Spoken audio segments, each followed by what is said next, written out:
Good morning again. This is JC, St. Louis's oldest living hippie, and I'm going to play you just a portion of this YouTube video from MSNBC. I'm not going to play the whole thing, and by doing that, I'm modifying it so that I am not infringing on anybody's copyright. Here you go.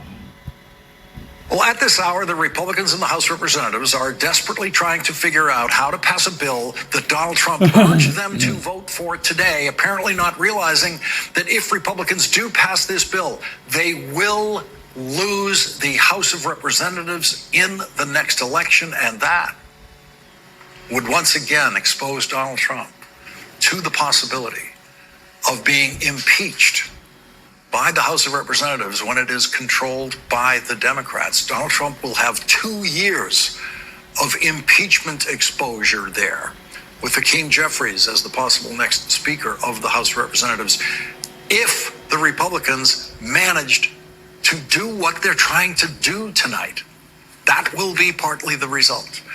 Donald Trump plays politics the way he does everything else. Immediate gratification, no long-term planning. That is apparently how Donald Trump ended up alone in a hotel room with porn star Stormy Daniels, which eventually led to him being convicted 34 felonies in the aftermath of that particular pursuit of instant gratification with no long-term planning. Most presidents actually throughout our history have never made a trip up to Congress to try to push a bill in trouble over the legislative finish line. Most presidents never did that in their entire presidency. It is not a sign of strength that Donald Trump had to go to the House of Representatives today and beg them in person to pass a giant tax cut bill that is filled with all sorts of other things that Donald Trump doesn't understand, that violate Trump campaign promises like cuts to Medicaid and ending a provision of the Affordable Care Act that will rip healthcare coverage away.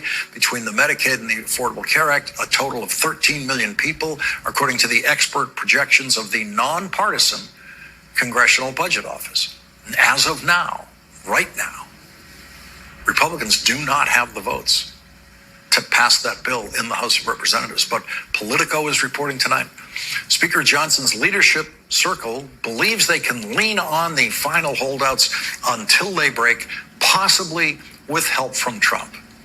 Well, that has worked almost every time for Donald Trump. It didn't work in 2017 when Senator John McCain, who knew he was dying then, suffering from a fatal cancer, cast the decisive vote at 1:29 a.m. to defeat Donald Trump's final attempt to repeal Obamacare.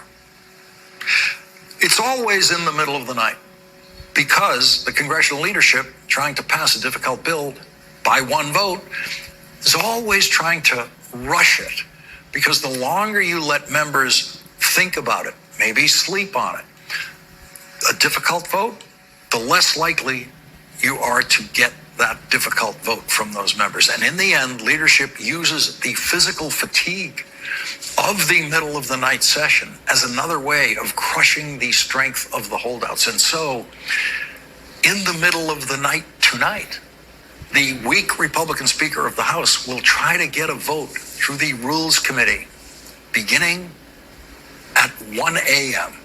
The Rules Committee is the last stop for any bill being voted on by the House of Representatives before it goes to the House floor. If the bill makes it through the Rules Committee, it could still fail on the House floor. But in the past, the right-wing Republican holdouts, who always claim they won't vote for Trump bills that wildly increase the national debt, and they won't vote for a multi-trillion-dollar increase in the debt ceiling, those guys, they always cave. Every time they cave. They're really reliable.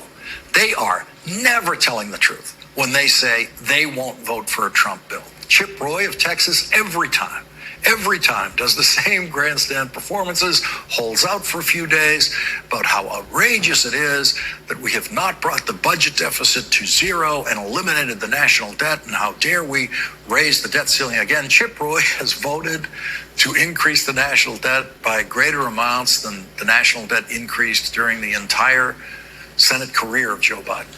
That's how much Republicans, through massive tax cuts and overspending, especially overspending on defense, have increased the national debt. Donald Trump. There you go. I'm not going to play all of this, but I just wanted you to hear what's happening with the national budget. And the Republicans are trying to pull another midnight screw job to get this bill through. And they may get it out of committee, but as Lawrence O'Donnell says, it may not pass the full floor of the House. They're trying to run a midnight special. Midnight Special is a song written by Hootie Ledbetter, and Leadbelly is his better known name. And the Midnight Special is talking about a prison break. When the prisoners talk inside the prison about a prison break, they refer to it as a Midnight Special. So the Trump administration is trying to pull a prison break here with respect to the national budget and run a Midnight Special escape to get this bill out of committee and to the floor of the full House. Fuck you, Donald Trump. Fuck you, all you Republicans in the House. This is J.C. St. Louis's oldest living hippie saying, Pox some more, Jack. Keep on trucking.